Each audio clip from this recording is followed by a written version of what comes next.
President Trump and Canadian Prime Minister Justin Trudeau on the sidelines of the Group of Seven summit in Quebec on June 8.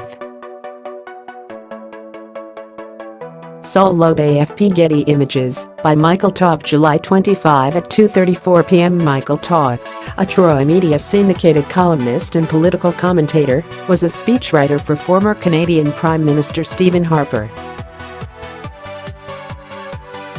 The North American Free Trade Agreement's renegotiation process has become the equivalent of a car stuck in deep mud. It's spinning in all directions and can't get back on the main road. Most analysts have blamed President Trump for this situation. They remember him calling NAFTA the worst trade deal ever made during the presidential debates. They point to the U.S. Trade Representative's lengthy list of demands. They criticize Trump's support for economic nationalism and blame him for the ongoing U.S. Canada tariff battle. Indeed, Trump has been a significant roadblock to renegotiating NAFTA. But what if I told you Canada could be using this trade dispute for its political benefit too? This was suggested by Stephen Harper, a former Canadian Conservative Prime Minister, at the private July 11 meeting of the Australia-Canada Economic Leadership Forum in Montreal. CTV News acquired and released the audio recording. The problem right now is we have two governments that do not want an agreement, Harper says, according to the tape. The reality is the government of Canada believes today that it is doing very well. The fight with Trump is good for it politically, it is winning. And so if it can take that fight and continue it, and more importantly, paint conservatives as linked to Donald Trump, this is great for them. And so right now that is the strategy they are on. Unsurprisingly, Prime Minister Justin Trudeau has denied this allegation. He claims the Liberal government is using an all-hands-on-deck approach with NAFTA, pointing to former Conservative Prime Minister Brian Mulroney's regular counsel. Trudeau also noted he had spoken with Harper about NAFTA. In the audio recording, the latter said, "I could be very helpful to them, but it's clear they don't want my help. I have no idea whether Harper is right or wrong." Harper is a private citizen, owns a consulting firm, and is regularly asked to provide opinion and analysis based on past experiences and current points of view. Nevertheless, Harper's analysis of Trudeau's political intentions is entirely plausible.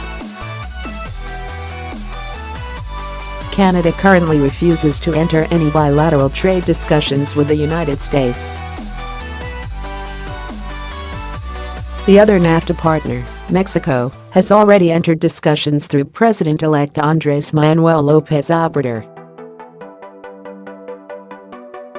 According to Trump, things have gone well, and they're getting closer to a potential trade deal. Canada and the United States have had a long, successful history as trade partners.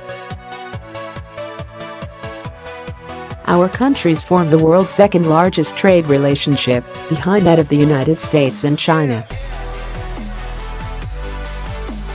If NAFTA can't ultimately be saved, it's important to ensure everything else remains intact, but the Trudeau Liberals appear uninterested in doing so. Meanwhile, the tariff battle appears to have helped Trudeau increase his sagging poll numbers, according to a July 20 Ipsos Global News poll. The Liberals are at 39% of the decided vote, which is up 6 points since June.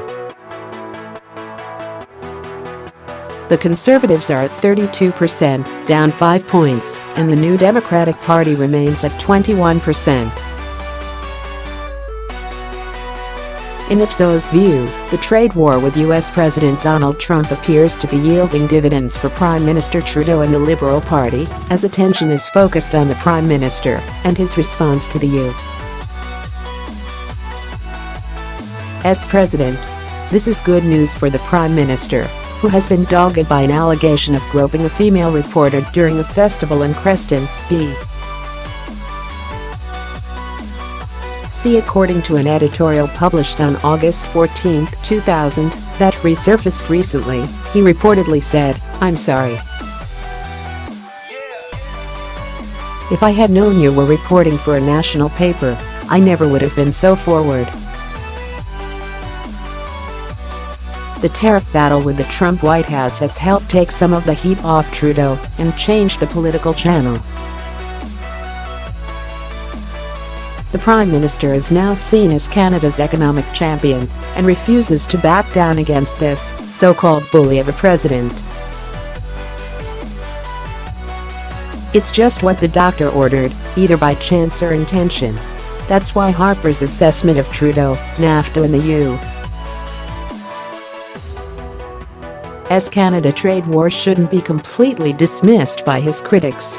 He may very well be onto something.